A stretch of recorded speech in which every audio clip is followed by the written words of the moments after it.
ini dia, kita sudah kehadiran bintang tamu kita, Kak Rizky dan juga Kak Nisa. Halo Kak, apa kabar? Sehat? Halo Kak, Halo, Alhamdulillah. alhamdulillah sehat Kak. Wow, cantik dan ganteng sekali ya putra putri kebudayaan Nusantara Indonesia kita ini, keren banget. Terima Wow, kasih. kakak kalau boleh tahu kesibukannya apa kak? Kak Rizky dan juga Kak Nisa.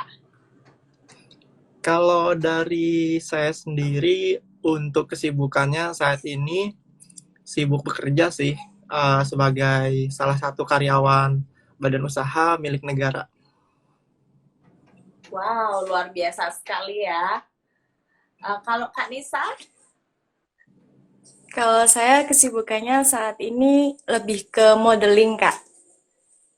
wow, yang satunya bekerja di BUMN, yang satunya Ya, sibuk modeling, luar biasa sekali. Kalau boleh tahu, karena tak kenal maka tak sayang, jadi iya. perkenalkan dulu, nama saya Julia, dan saya juga adalah seorang alumni dari Soul of Speaking, teman-teman. Wah, Nah, jadi domisili saya di Bali. Nah, jadi sebelum kita lanjut lagi, boleh dong sharing dan perkenalan singkat dari Kak Rizky dan juga Kak Nisa.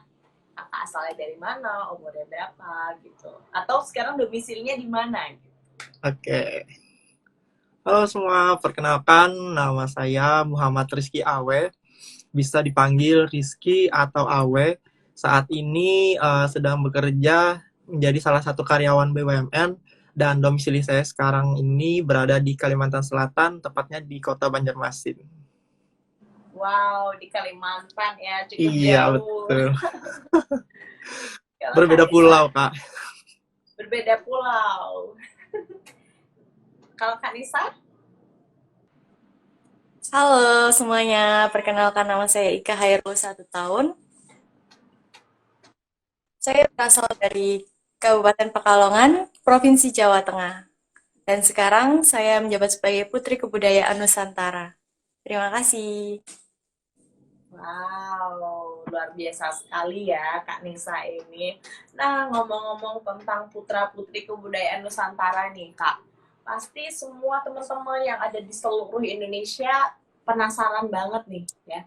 Apa sih itu putra-putri kebudayaan Nusantara? Atau apa sih kegiatan-kegiatan yang akan mereka lakukan gitu ya. Nah, ini admin undang kita ya biar rame yang join. Oke. Boleh di-share dong Kak kegiatan-kegiatan selama menjabat di Putra Putri Kebudayaan Nusantara? Dari saya atau Ika nih? Boleh dari Kak Rizky dulu. Oh, Kak, saya ya. Seperti kita ketahui ya, namanya pemilihan seperti duta atau putra-putri itu salah satu role model.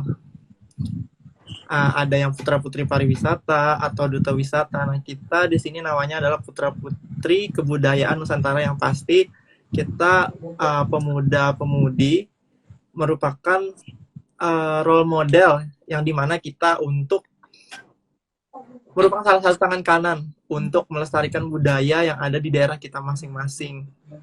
Seperti itu sih Kak. Luar biasa banget. Jadi memang kita role model ya, kita bisa menjadi Iya, panutan nih bagi masyarakat khususnya generasi iya, muda. Wow, bangga dengan Indonesia, bangga dengan kebudayaan Indonesia pastinya ya Kak, yang iya betul. menebarkan kecintaan kita itu ke masyarakat, ya kan Kak? Iya betul. Iya kan, karena kan tujuan diadakan pemilihan ini kan karena kita tidak tahu kebudayaan yang di provinsi itu seperti apa, kayak gitu. Jadi dikumpulkan perwakilan-perwakilan setiap provinsi dan di situ dijadikan satu dan saling sharing kayak gitu, saling berbagi dan di situ akan timbullah kayak sebuah program kerja kayak gitu. Wow, luar biasa ya. Jadi di setiap pemilihan itu mereka memiliki tujuannya masing-masing yang pastinya positif dan juga akan membentuk sebuah program-program kerja nih yang Iya, harusnya bisa bermanfaat bagi masyarakat, efektif dan juga berdampak ya Kak. iya betul. Keren banget. Kalau menurut Kak Nisa sendiri nih gimana?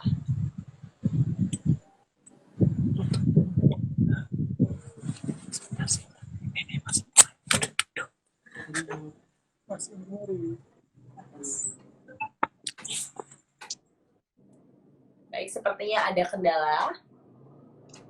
Kita lanjut aja ya, Kak. Nah, kalau Ya, gitu, tadi Kakak sempat membicarakan perihal program kerja nih. Boleh iya. dong sharing ke teman-teman seluruh Nusantara apa saja sih program kerja Kakak yang Kakak bawakan dalam pemilihan putra-putri budaya Nusantara? Oh iya. Dan juga apa program kerja yang akan Kakak bawa ke tingkat internasional? Ya, pastinya saya mengangkat tentang kebudayaan yang dimana saya lebih fokusnya itu untuk mengedukasi masyarakat, terutama saat sekarang ini kan pemerintah lagi gencar-gencarnya yang namanya millennials.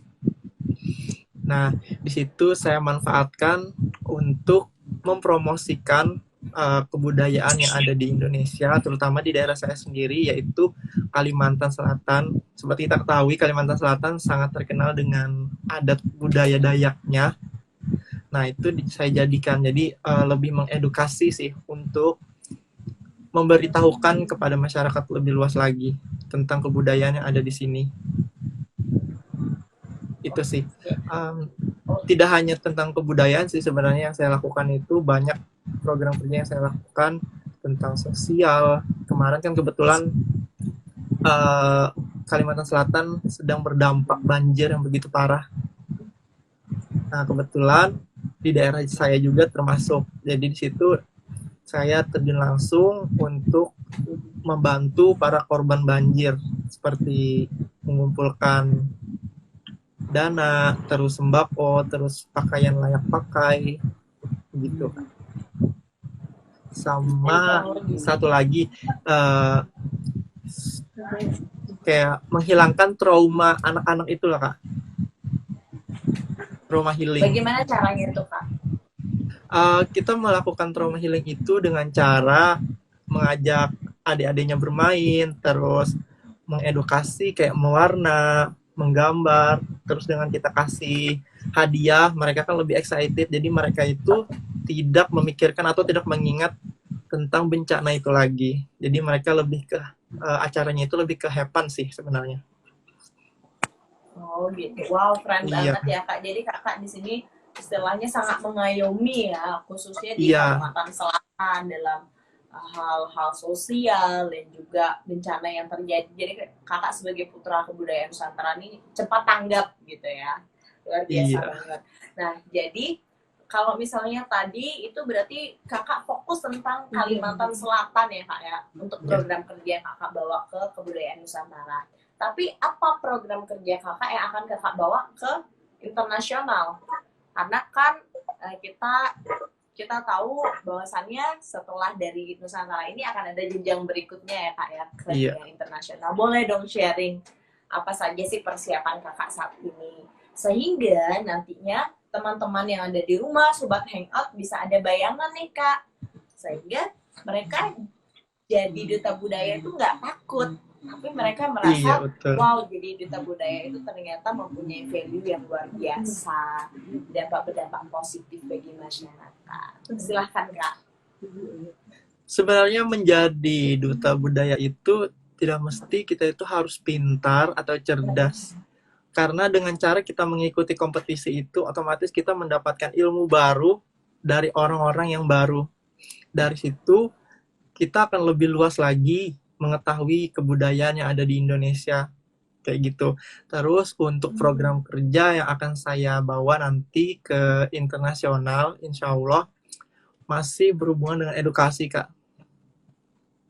Itu sih, lebih edukasi sih yang saya inikan, lebih saya tekankan lagi. Karena yang kita ketahui, budaya lumayan cukup menghilang karena adanya budaya barat yang masuk. Jadi budaya kita yang budaya lokal ini agak seret sedikit. Jadi saya sebagai putra kebudayaan pastinya harus lebih memperkuat lagi kebudayaan yang ada di daerah kita. Kayak gitu sih, Kak. Wow, jadi kakak akan selalu menekankan tentang edukasi ya kak, ya, tentang Iya. kebudayaan.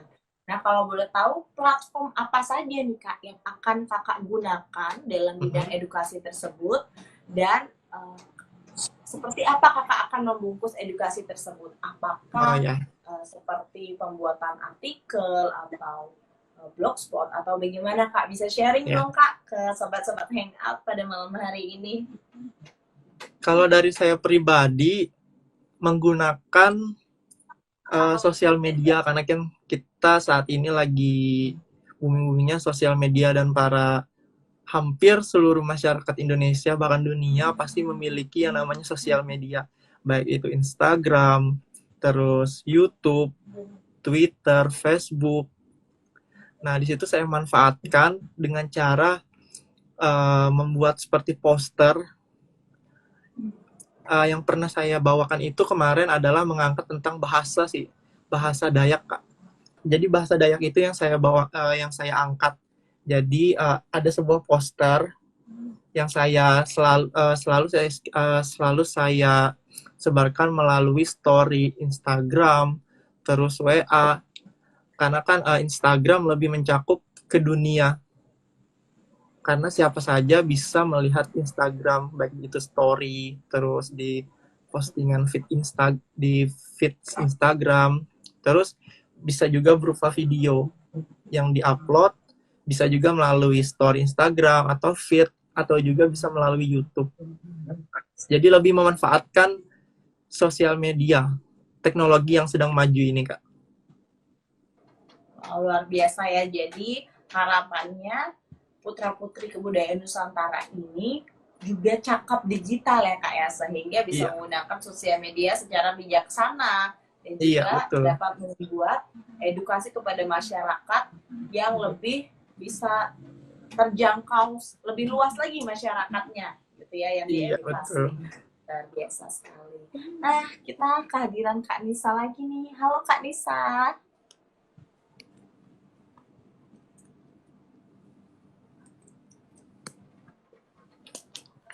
Baik, sepertinya masih ada masalah lagi nih Kak.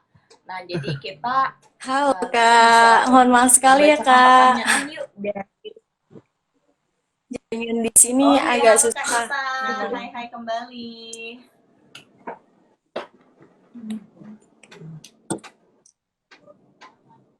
Sudah bisa Kak? Sudah jelas?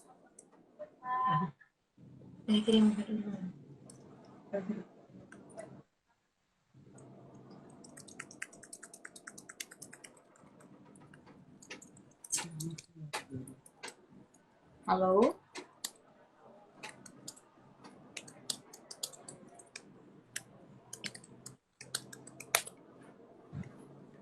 Halo? Oke, Kak, ada pertanyaan terkait dengan gencarnya Bapak Presiden Jokowi memakai pakaian adat kebudayaan suku Indonesia. Mungkin bisa dipadukan dengan program kerja putra-putri kebudayaan. Nah, tanggapan Kakak gimana? Tanggapan saya sendiri, yang pastinya saya sangat bangga. Pemerintah begitu luar biasanya mengkonsep sebuah hari kemerdekaan tanpa meninggalkan budaya kita dengan cara mengenakan pakaian-pakaian adat di setiap pemerintahnya. Seperti presiden menggunakan pakaian adat, terus anggota DPR-nya juga seperti itu. Kalau untuk disambungkan dengan disambungkan dengan program kerja di kita ya maksudnya. Iya benar. Kalau menurut saya sih saya sangat setuju dan saya sangat mengapresiasi sebagai putra kebudayaan Nusantara. Pemerintahnya aja mendukung gencar-gencarnya mempromosikan kebudayaan yang ada di Indonesia. Kenapa kita sebagai putra kebudayaan di daerah masing-masing tidak mempromosikan seperti itu juga? Saya sangat setuju sih Kak. Dan saya sangat luar biasa melihat pemerintah begitu mengkonsepnya dengan sangat bagus. Baik Kak, jadi kakak sangat setuju dengan program dari pemerintah. Namun pertanyaannya adalah bagaimana kakak mengkolaborasikan program pemerintah itu terhadap program kerja putra-putri kebudayaan. Apakah kakak sudah ada ide ke depannya atau gimana, Kak? Kalau untuk itu, kalau untuk kolaborasi, saya belum memikirkan ya Mbak, kalau untuk itu. Tapi seandainya diajak kolaborasi, saya sangat setuju sih. Saya pasti orang pertama yang akan mengiyakan ajakan itu. Ataupun dari kita sendiri, dari putra-putri kebudayaan Nusantaranya yang melakukan gagasan untuk berkolaborasi dengan pemerintah. Itu sih Kak, saya sangat setuju sih. Baik. Oke. Nah Kak, perihal dengan tema kita pada malam hari ini, yaitu jadi duta budaya siapa takut. Nah, menurut kakak apa sih tips-tipsnya bagi sobat-sobat di rumah supaya mereka tetap semangat nih? Dan juga mereka yakin dan juga mereka mau juga mengikuti jejak seperti kakak-kakak dari putra-putri kebudayaan Nusantara ini. Kalau tips dari saya, yang pertama saya mempersiapkan diri saya sendiri dulu sebelum saya mengikuti sebuah kompetisi apapun itu. Mempersiapkan diri baik dari segi mental, terus kemampuan. Nah, terus setelah itu kita lihat kompetisi apa yang akan kita ikuti. Misalnya Putra Putri Kebudayaan Nusantara, berarti kita harus mengenali kebudayaan kita dulu, daerah kita dulu yang paling utama. Kita bukan tidak perlu sih, kita lebih mengenal budaya daerah kita dulu untuk mempromosikan keluar. Kayak gitu sih, kita lebih mengenali, kita mempelajari, baru kita bisa mempromosikan. Kita tidak bisa mempromosikan langsung tanpa kita mengetahui atau kita mempelajari. Seperti itu sih Kak. Wow, jadi memang kita harus belajar mengisi diri terlebih dahulu ya Kak Iya, ya? betul. Baru kita bisa mengedukasi ke masyarakat. Iya, karena mengikuti sebuah ajang-ajang seperti ini harus punya mental yang kuat kan Kak. Siap menang atau siap kalah. Seperti itu. Wow, bagus nih Kak, temanya siap menang atau siap kalah. Nah, jadi kalau boleh tahu nih Kak, bagaimana sih tips Kakak supaya bisa menjadi winner nih, terpilih nih jadi putra-putri kebudayaan Nusantara. Boleh dong bagi tipsnya apa aja yang saya kelebihan Kakak sehingga teman-teman di sini juga bisa makin terpacu nih, apalagi sekarang lagi pembukaan pendaftaran dari putra-putri kebudayaan Nusantara kan. Kalau dari saya sendiri, waktu kompetisi itu saya tidak berekspektasi tinggi karena melihat dari segi pesertanya sangat-sangat luar biasa, sangat-sangat cerdas dan sangat membawa kebudayaannya masing-masing itu sangat luar biasa menurut saya. Jadi saya di situ mempelajari para peserta yang lain, saya pelajari itu kelebihannya di mana dan saya lihat kekurangannya di mana. Nah, di situ saya cari celah yang di mana saya bisa masuk untuk menampilkan saya adalah unik. Saya unik berbeda dengan peserta yang lainnya. Itu sih yang lebih saya tekankan. Saya lebih menampilkan diri saya itu unik, berbeda dengan mereka kayak gitu. Sehingga para juri dan para audiens itu langsung tertuju kepada saya. Kayak gitu sih. Lebih membawa ciri khas sih. Agar berbeda dengan peserta lainnya. Ciri khas. Baik. Nah, ini sudah ada Kak Nisa. Semoga sinyalnya sudah lebih baik. Halo Kak Nisa. Halo Kak.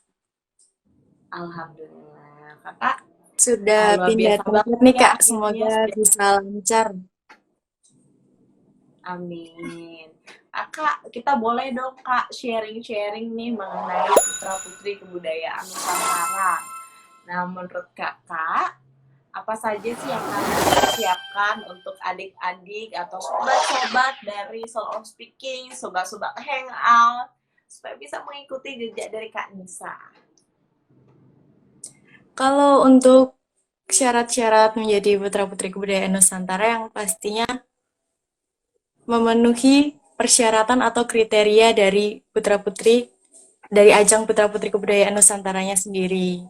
Di antaranya berwawasan luas tentang kebudayaan, bisa berkomunikasi dan lancar, kemudian berpenampilan menarik, dan beberapa syarat-syarat yang lainnya yang harus dipenuhi juga.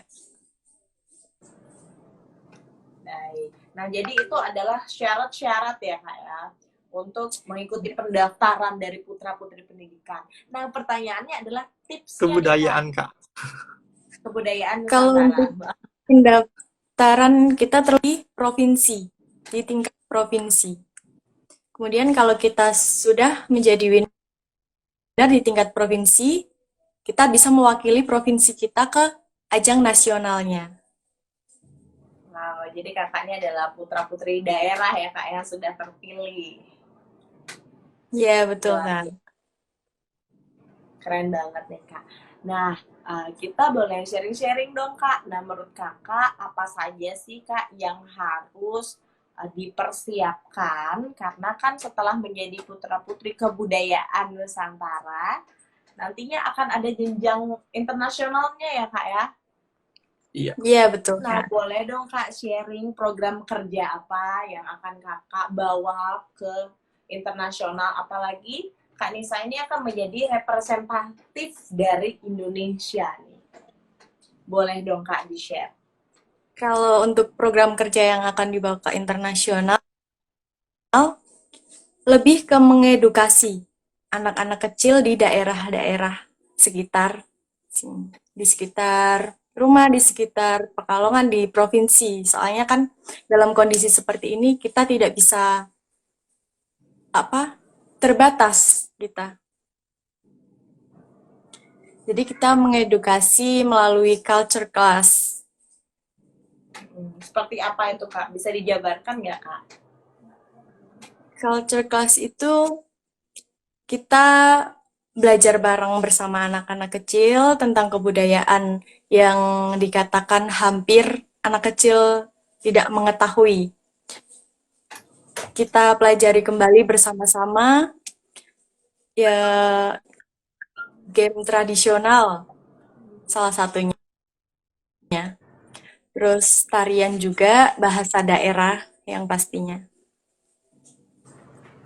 Wow, nah jadi keren banget ya kakak ini membawa edukasi kepada masyarakat untuk bidang sesuai dengan bidang-bidang kebudayaan yang ada ya, baik itu tarian juga atau musik juga gini ya kak ya. Ya. Nah, jadi kalau boleh tahu nih kak, menurut kakak apa sih yang saat ini kakak akan bawa nih kebudayaan di bidang internasional? Kan kebudayaan Indonesia banyak banget ya kak ya. Apa yang akan kakak perkenalkan? Budaya apa? Pastinya yang akan saya perkenalkan nanti adalah budaya batik, Kak. Budaya batik dan membatik. Melalui national costume yang akan dibawakan nanti. Wow, luar biasa sekali ya kak ya. Memberikan dan mengedukasi masyarakat melalui budaya membatik. Itu untuk Kak Nisa. Kalau untuk Kak Rizky sendiri gimana kak? Kebudayaan apa nih yang akan ditonjolkan di internasional sebagai representatif dari kebudayaan Nusantara? Kalau dari saya sendiri, untuk dibawa budaya yang dibawa ke internasional itu budaya Dayak sih Kak. Karena saya itu sangat cinta sekali sama Dayak. Kayak ada hal unik kayak gitu dari budaya Dayak itu Kak. Jadi saya ingin mengangkat budaya Dayak untuk dibawa ke ajang internasional. Baik. Nah, jadi berarti kakak sudah mempersiapkan semuanya ya kak ya, baik itu dari kostum atau kebudayaannya, seperti misalnya adat-adat dari Dayak sendiri ya kak ya. Nah, Iya. apa nih kak, adat apa nih dari Dayak yang akan kakak show? Apakah misalnya tariannya kak, atau musiknya kak, atau apa kak? Boleh dong di-share ke Sobat Hangout. Kalau yang akan saya showkan itu eh, menari. Kebetulan saya juga bisa menari. Terus dari segi pakaian juga nanti ada berbau-bau adat Dayak kayak gitu, Kak. Ada ciri Wow, Kak, khasnya boleh lah. tahu tariannya, nama tarian Dayaknya itu apa, Kak? Dan bisa dong diedukasi ke teman-teman Iya, yang ada di betul. rumah, tarian Dayaknya itu apa, mungkin memiliki meaning apa, karena memang Indonesia ini kaya akan budaya dan juga selalu memiliki filosofi masing-masing, baik itu dalam Iya, setiap betul. gerakan yang ada ceritanya. Boleh dong Kak di-share tarian apa dan juga ceritanya. Kalau yang saya pelajari sampai saat ini yaitu namanya Tari Mahelat Lebo. Itu berasal dari Kabupaten Barito Kuala. Tepatnya itu adalah tarian itu garapan dari Sanggar Permata Ijejela, nama sanggarnya. Kebetulan apa namanya, pelatih sanggar itu juga salah satu mentor saya dalam mempersiapkan ke putra-putri kebudayaan Nusantara kemarin. Terus tarian Mahelat Lebo itu tarian yang dimana para masyarakat itu mempertahankan lebo. Lebo itu adalah kayak wadah atau rumah kayak gitu, Kak. Nah, itu. Jadi para masyarakat itu berjuang untuk mempertahankan lebo atau wadah atau tempat itu dari penjajahan, Kak. Yang ingin merebut Wow, kekuasaan kayak gitu, Kak. Begitu wow, sih jadi benar-benar untuk meaningnya tuh iya, sangat meaningful sekali ya untuk memperjuangkan, iya. untuk melindungi gitu ya Kak ya, luar biasa sekali. Oke, kalau misalnya Kak Nisa sendiri apa nih budayaan yang akan dibawa selain membatik, kegiatan membatik? Mungkin talentnya dalam bidang apa? Kalau saya lebih ke generalnya, lebih ke general aja Kak, lebih ke umum. Kita memperkenalkannya dengan banyak suku, banyak budaya, berbagai agama, bahasa, seperti itu. Wow, Tapi luar kalau biasa untuk banget yang ya. spesifikasi seperti tarian, saya bisa membawakan tarian asal dari Kulon Progo, Yogyakarta. Itu ada yang namanya tari anggur. Itu sangat menarik bagi saya ke internasional nanti. Wow, gimana tuh Kak cerita dari tari angguk itu Kak? Kalau tari anggur sendiri itu tari tradisional yang berasal dari Yogyakarta, yang tarian yang dilakukan dengan banyak orang dengan filosofinya sendiri. Baik. Nah, Kak, ada pertanyaan nih Kak. Selamat malam Kak, izin bertanya apa saja benefit yang kakak dapatkan setelah menjadi winner? Terima kasih. Boleh dijawab nih dari Kak Rizky dulu benefitnya apa aja? Benefitnya yang pasti dari segi kompetisinya kita mendapatkan teman baru, terus ilmu baru, terus setelah kita menjabat yang pastinya kita dapat titel baru yaitu menjabat sebagai Putra Kebudayaan Nusantara Indonesia. Tidak hanya itu, kita juga benefitnya yaitu mewakili lagi Indonesia ke tingkat internasional yaitu Mr. and Miss Culture World Internasional. Itu nanti insya Allah dilaksanakannya pada Oktober tahun ini. Terus setelah kita dapat titel itu kan kita tidak bisa sembarangan lagi, kita harus bisa mempertanggungjawabkan titel itu sih. Dan Baik, pastinya jadi kita memang dan lanjut Kak, pastinya silakan. dan pastinya kita lebih banyak lebih banyak berhubungan dengan para pemerintah sih. Itu benefit yang paling besar menurut saya karena kita bisa langsung berkomunikasi dengan pejabat-pejabat daerah. Baik. Nah, ketika Kak berkomunikasi dengan pejabat daerah, berarti Kakak melakukan koordinasi Iya, perihal apa aja sih program-program kerja di daerah gitu kayak. iya, Wow, luar biasa banget. Jadi memang teman-teman di situ adalah sedikit nih teaser apa aja benefit-benefit yang udah dirasakan oleh Kak Rizky. Nah, boleh dong untuk Kak Nisa sharing nih benefitnya yang telah didapatkan dan mungkin pengalaman-pengalamannya bisa di-sharing ke teman-teman.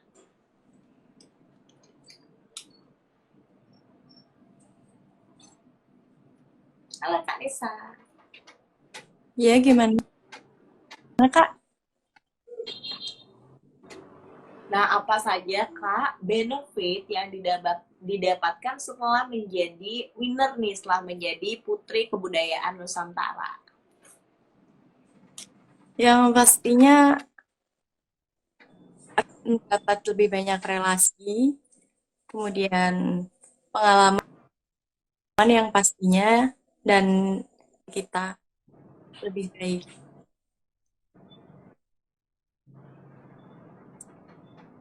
Itu aja sih. Baik.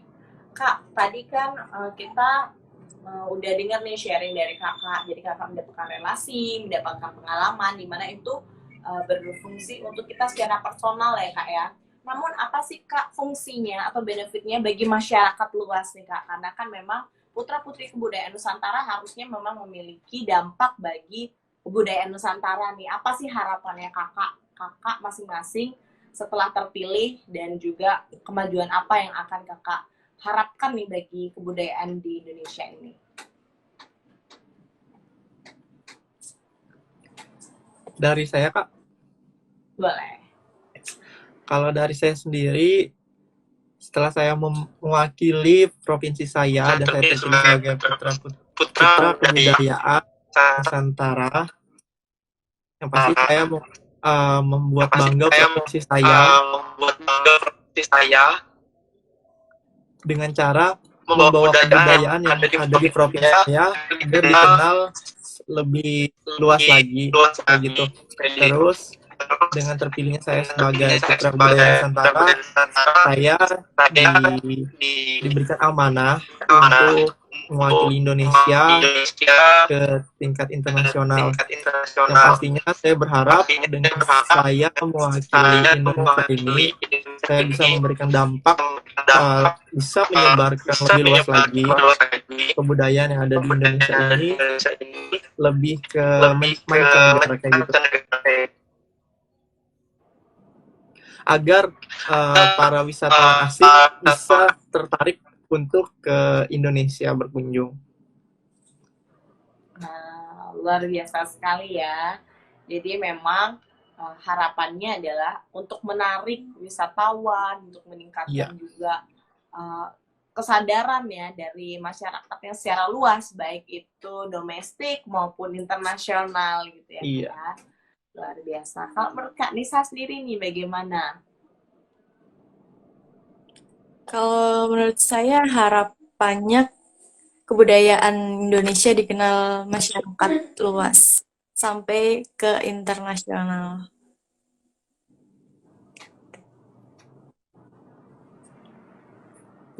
Baik, keren banget. Nah, jadi ada semangat nih dari para masyarakat dan juga sobat-sobat hangout yang ada di seluruh Nusantara. Jadi aku semakin senang juga untuk sharing bareng bersama Kak Rizky dan juga bersama Kak Nisa. Nah, sekarang ada pertanyaan lagi Kak. Gimana sih tanggapan kalian sebagai putra-putri kebudayaan Nusantara melihat generasi milenial lebih mengagumi budaya luar dan menghilangkan etnik budaya Nusantara?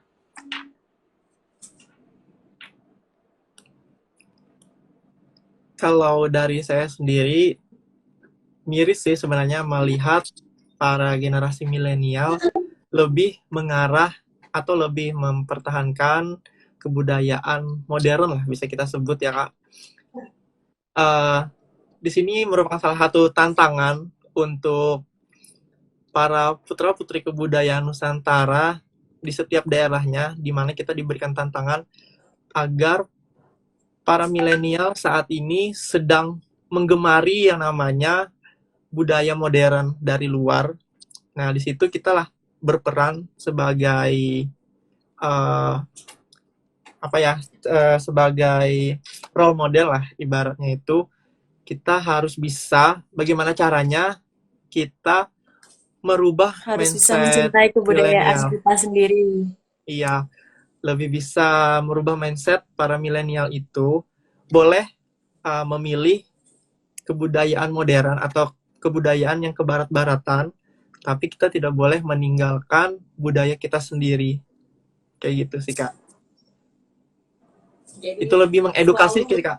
Karena edukasi itu ya, sangat penting. Iya, dan yang paling penting adalah edukasi. iya, Wow, luar biasa banget. Kalau dari Edukasi Kak yang Nisa, pastinya Kak, harus sadar diri ya Kak ya. Kalau kebudayaan iya. kita di Indonesia juga banyak banget yang perlu dipelajari, yang harus dilestarikan. wow, luar biasa sekali putra-putri kebudayaan Nusantara kita pada kali ini. Oh ya Kak, ngomong-ngomong nih Kak, mengenai mencintai kebudayaan kita sendiri, terus mengingat lagi akan warisan budaya daerah. Nah, sekarang ini kan apalagi di daerah Kakak di Banjarmasin dan di Jawa Tengah. Apakah Iya. pendidikan bahasa daerah itu masih dipertahankan atau diajarkan di jenjang pendidikan SD sampai SMA atau sudah ditiadakan Kak?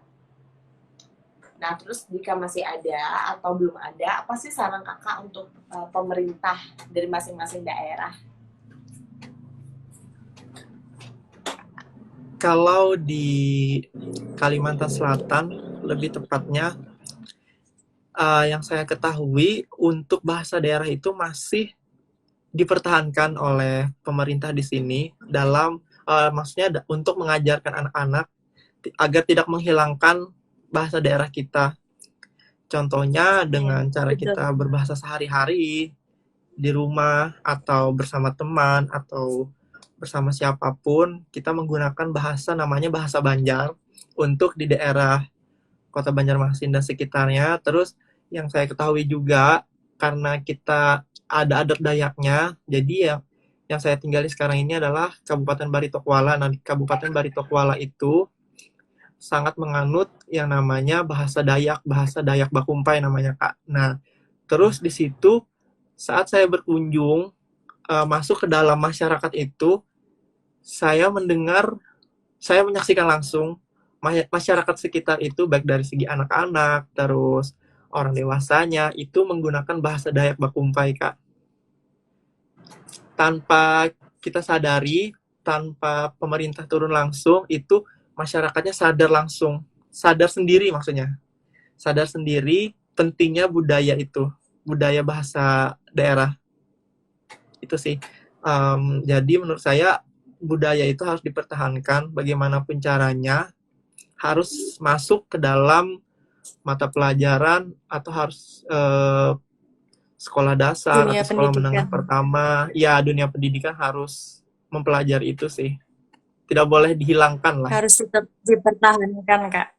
Iya, Baik, jadi intinya Kakak sangat mendukung ya jika sangat. pemerintah itu memberikan kebudayaan dalam mata pelajaran melalui bahasa daerah gitu ya Kak Iya. ya. Dan bagusnya di Kalimantan sendiri mereka masih menggunakan bahasa-bahasa daerah mereka ya Kak ya untuk sehariannya. keseharian mereka. Iya, betul. Wow, luar biasa banget. Gimana Kak kalau di daerah Kakak, Kak Nisa? Kalau di sini untuk mata pelajaran kebudayaan daerah di Jawa masih ada sih kan dari sekolah dasar sampai dengan sekolah menengah atas.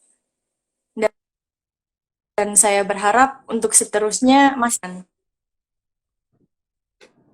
Jadi harus tetap dilestarikan ya Kak ya, luar Iya. biasa.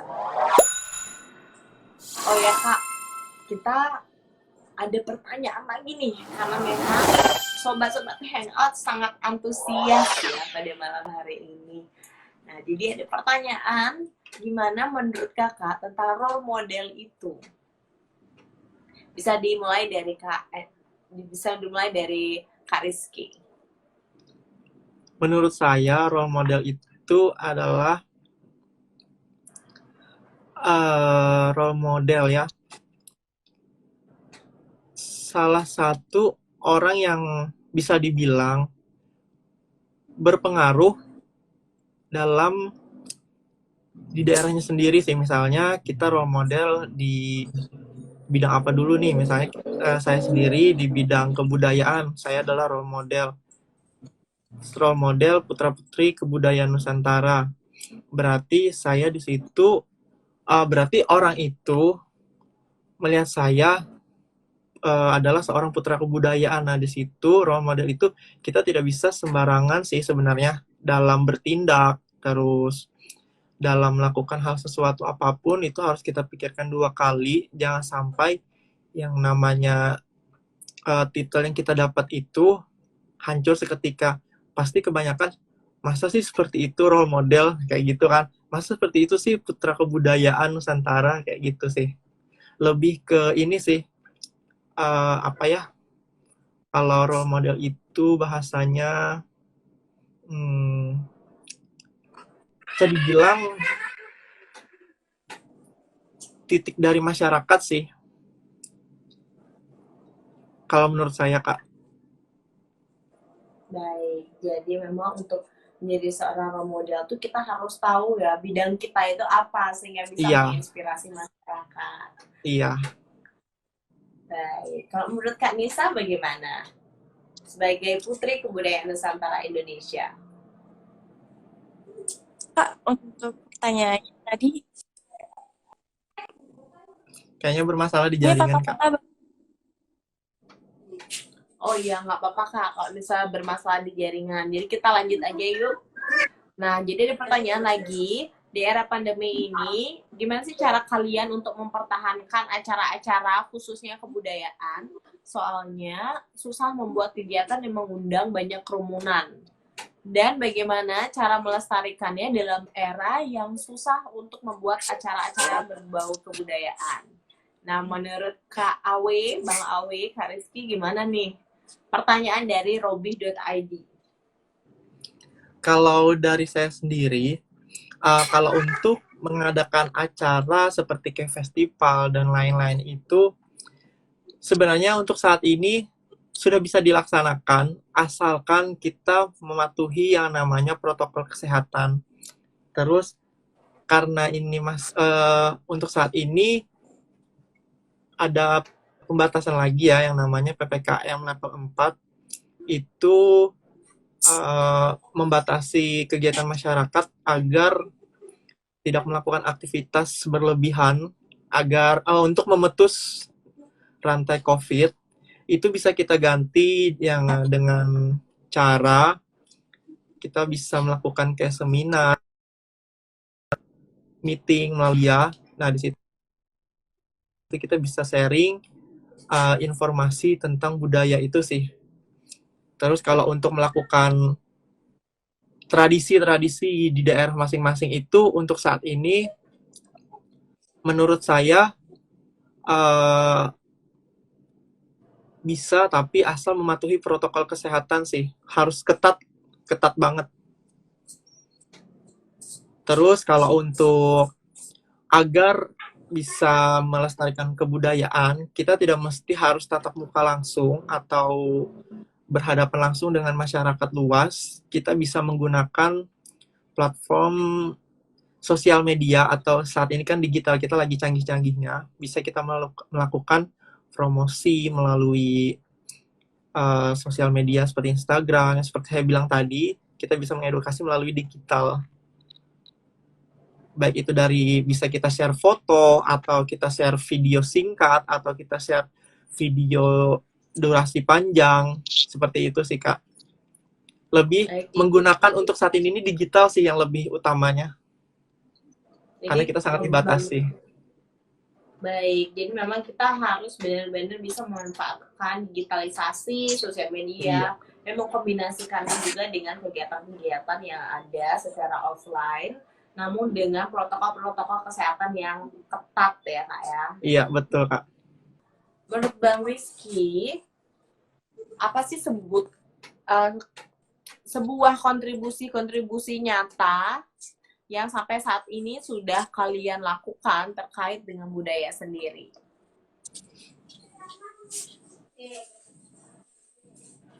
Kalau dari saya, kontribusi nyata yang sudah saya lakukan yaitu dari diri saya sendiri, yaitu saya mempelajari yang namanya tari daerah, terus saya mempelajari bahasa daerah.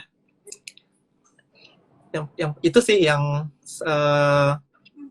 bukti nyata yang saya lakukan, karena sebelum kita mengedukasi orang atau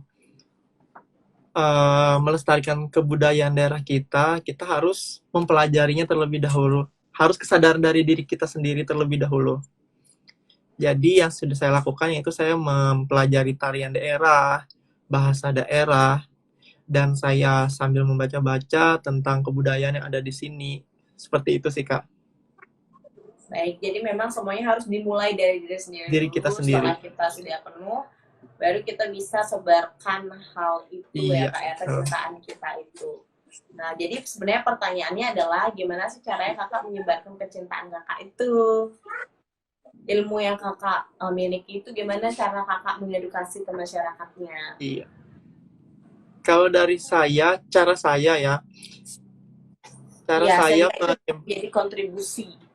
Iya, cara saya yaitu dengan cara di saat kita kumpul-kumpul dengan teman-teman kita bisa sharing tentang kebudayaan, terus membentuk sebuah kelompok yang dimana itu terdiri dari masyarakat, terus baik itu dari orang dewasa atau anak-anak atau generasi muda lah, pokoknya yang seumuran saya. Terus itu saya melakukan sharing session namanya, yang dimana saya memperkenalkan kebudayaan yang belum mereka ketahui kayak gitu, Kak. Terus bisa juga budaya itu tidak mesti hanya tarian, bahasa, tapi di situ saya juga mengajarkan anak-anak agar tidak menghilangkan yang namanya permainan daerah, Kak. Wow. Nah, kita saat ini kan lagi kehilangan generasi muda yang mempertahankan permainan daerah. Karena untuk saat ini yang saya lihat, para generasi muda baik dari milenial, anak-anak yang berusia dari 3 tahun sampai ke atas itu sudah mengerti yang namanya gadget. Sudah mengenal yang namanya gadget, dan masa kecil mereka itu tidak ada lagi yang namanya permainan daerah. Berbeda dengan saya dulu, kan saya ada permainan inting domprak, terus badaku. Nah, itu dari daerah saya. Saya mengumpulkan anak-anak, dan di situ saya mengajak anak-anak untuk bermain permainan daerah, Kak. Wow, luar biasa sekali ya. Jadi memperkenalkannya ke anak-anak yang memang sejak dini kita harus tanamkan hal tersebut ya, Iya, Kak, ya. betul. Nah, Kak, pertanyaan terakhir sebelum kita akhiri nih, Kak. Nah, jadi mungkin banyak banget sobat-sobat hangout yang tersebar di seluruh Nusantara, dan mereka have a tendency untuk takut untuk mencoba, takut untuk mengikuti sebuah pemilihan misalnya. Apalagi takut untuk menjadi seorang duta budaya dalam tugas-tugasnya, prokernya, maupun tanggung jawabnya. Menurut Kakak, apa sih yang harus dilakukan nih sebagai generasi muda? Dan tips-tipsnya, menurut Kakak gimana? Kalau dari saya sendiri, saya mengikuti ajang pemilihan duta seperti Putra Kebudayaan Nusantara ini. Sebenarnya saya juga takut akan gagal, takut akan kecewa, takut tidak sesuai,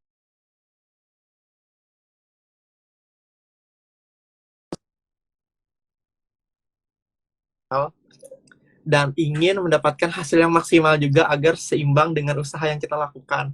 Nah, di situ saya selalu berpikir seperti ini, Kak. Di setiap saya mengikuti kompetisi dan saya mengalami kegagalan, saya selalu berpikir seperti ini. Mungkin di sini saya gagal, tapi Tuhan pasti memberikan yang lebih bagus lagi dari yang ini, keberhasilannya. Dan itu terjadi, Kak, di diri saya. Di saat saya gagal di kompetisi ini, saya mengikuti kompetisi yang ini, dan saya berhasil. namanya kompetisi ya Kak, kita harus siap kalah dan siap menang.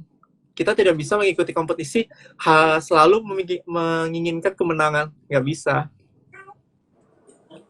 Dari kalah kita akan mendapatkan pengalaman, dari pengalaman kita akan bisa sukses lagi.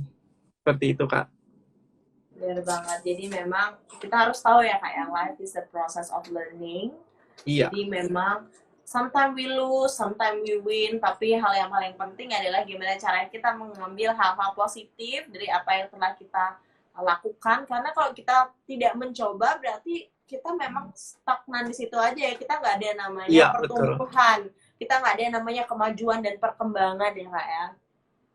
Maka dari itu teman-teman, mungkin semua pasti punya yang namanya ketakutan sendiri. Namun Iya, kalau betul. kita sendiri bisa overcome itu dan kita juga bisa handle itu, pastinya kita akan menjadi generasi muda, menjadi masyarakat yang memang haus akan edukasi dan haus untuk upgrade diri kita to be the better version of ourselves, gitu ya Kak ya. Dan satu lagi Kak, ya, yang selalu saya tanamkan, kita berkompetisi, kita belum tahu siapa menang dan siapa yang kalah, dan kita belum tentu kalah.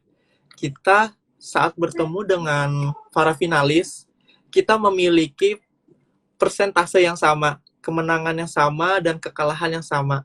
Bagaimana caranya kita menaikkan persentase kemenangan kita di atas dari teman-teman yang lain dengan cara usaha kita yang selama ini kita lakukan. Seperti itu Kak.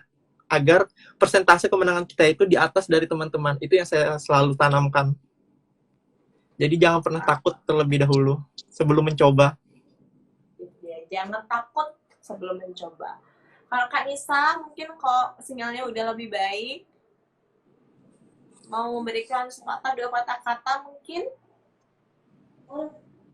sebelum kita akhiri.